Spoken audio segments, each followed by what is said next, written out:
Nakalulungkot isipin na ang isang resulta ng pagkakaroon ng broken families ay yung pagkakaroon ng mga kabataan sa loob ng tahanan na nahihiwalay sa Panginoon o nadalayo ng landas.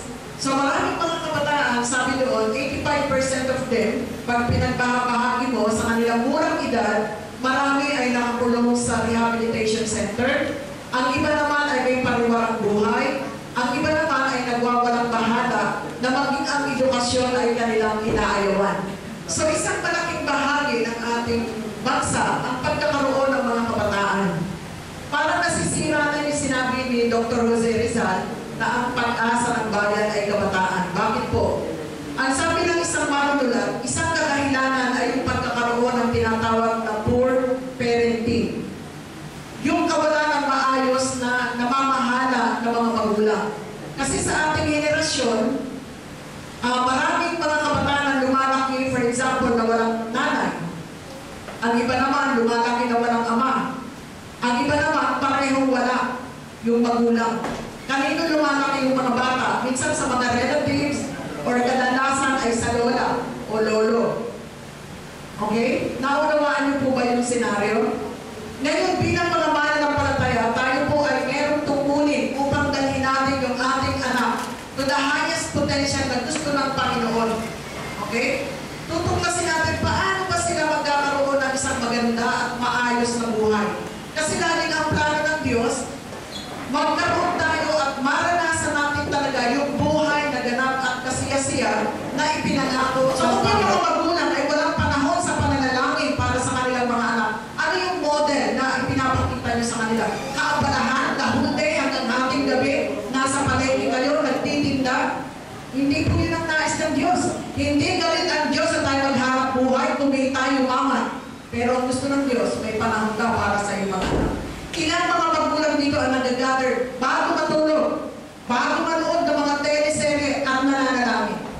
Gusto niyo pong magkaroon ng mga matatagumpay na mga anak, dapat ang magulang ang number 1 na mataintig na magdasal. Kaya sabi sila matulog, nagpipray. Teach with your children about God every day. And teach your children that obeying their parents is not for their parents, but for them. Ano yung nakalagay sa Ephesians chapter 6, verse 1 to 3? Okay, recite.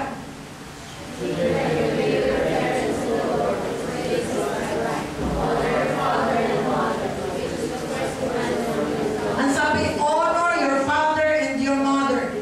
Yung minsan pag tumanda na, wala na yung honor eh. Hindi na natin napaparangalan, hindi na natin nire-respeto. Diba? Kasi tingin natin, malalakas na tayo, kaya na natin lumipad. Kaya natin mag-isa. Pero sabi ko nga kanina, parenting is a lifetime commitment. Laging kaakibat yun. So para kanino? Bakit sinabi ng Diyos, children, obey your parents in the Lord for this is right? Kanino yung benefits? E di sa mga anak, sumusunod. Tama po ba?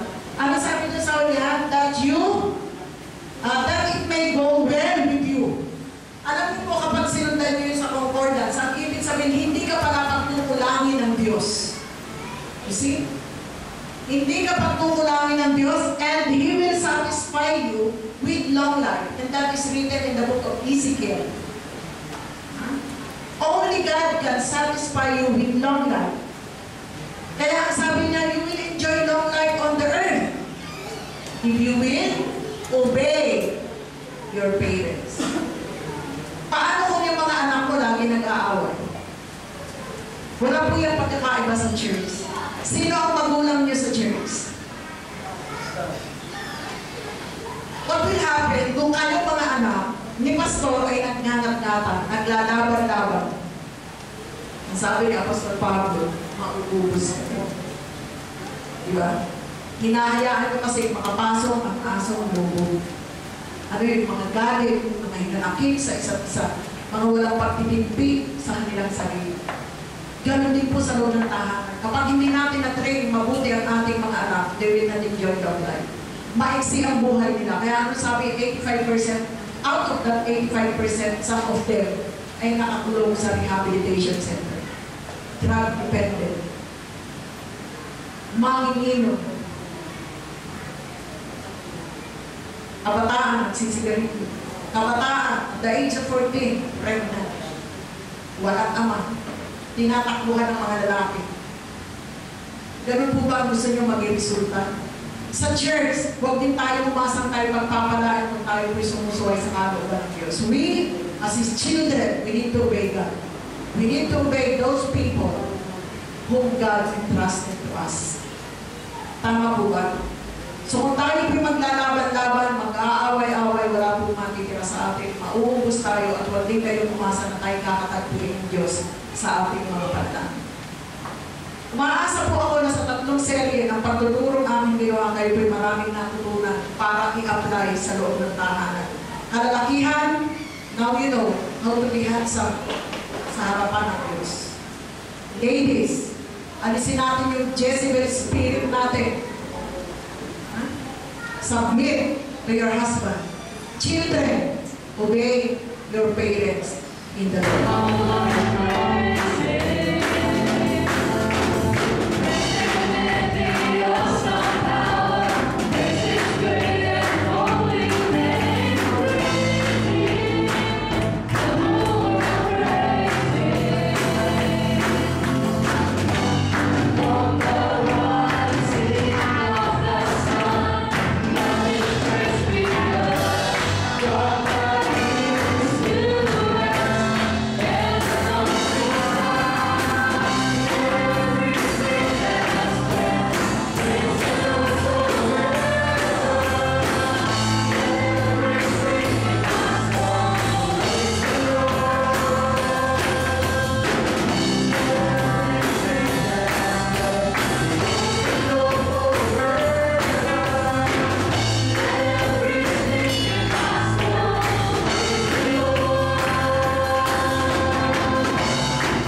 Dahil madalas din kami sumusuway.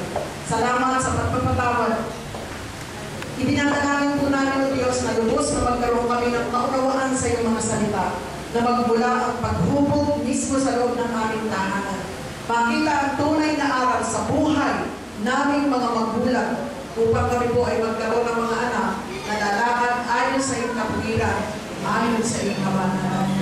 Lord, gusto po namin umani ng kapayapaan. Kaya sa mga oras na ito, sa mga bahagi kami mayroong kulang, naway po namin ito. Kung kulang kami sa kakayahan, tapang ng loob, lakas ng loob, upang sila'y disiplinahin, patnubayan mo kami o Diyos upang kami makapagsimula sa buhay ng aming mga anak. Hiningi po namin ang gabay at pagtubay ng iyong banal na Espiritu.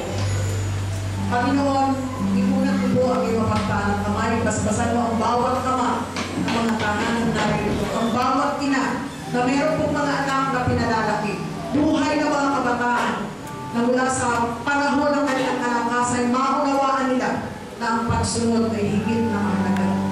Kaya dinadalangin ko po ng mga kabataan sa iglesyang ito ay makapagsimula ng bago. Kung ano man ang nakikita nilang mga kahinaan, magkaroon sila ng pangarap na magkaroon po ng tunay na pagbabago ang kanilang buhay. Dakilang Diyos ay mapagparang kamay. Ito ay patuloy mo kaming kalinain. Kukupin mo kami, Panginoon. At sa panahon ng aming mga kahinaan, Ikaw na rin, Diyos, ang tumulong sa amin upang ang lahat ng ito ay aming mapagtagumpayan. Aming Ama, muli sa iyong mapagparang kamay, ihahabilin po namin ang bawat pamilyang naririto, ang bawat sampahayang naririto, Panginoon. Maging ang aming mga kapatiran na hindi po nakadalo sa lugar na ito. Pagpalain mo ang kanilang mga hanap buhay, ang mga pamilyang kanilang ginagalawan, nasasanggawan, Panginoon. Biyayaan mo sila unang-una ng iyong mga salita upang magkaroon sila ng gabay, taglaw sa landas ng kanilang daraanan. Dakilang Diyos, umaasa po kami ng lubos na pagpapalain mo ang buhay sa bahayan ng aming mga kapatid sa lugar na ito. Pagpalaan mo sila ng lubos, O Diyos. Sa pangalan ni Jesus, ito ang aming samot na langit. Amen. Amen.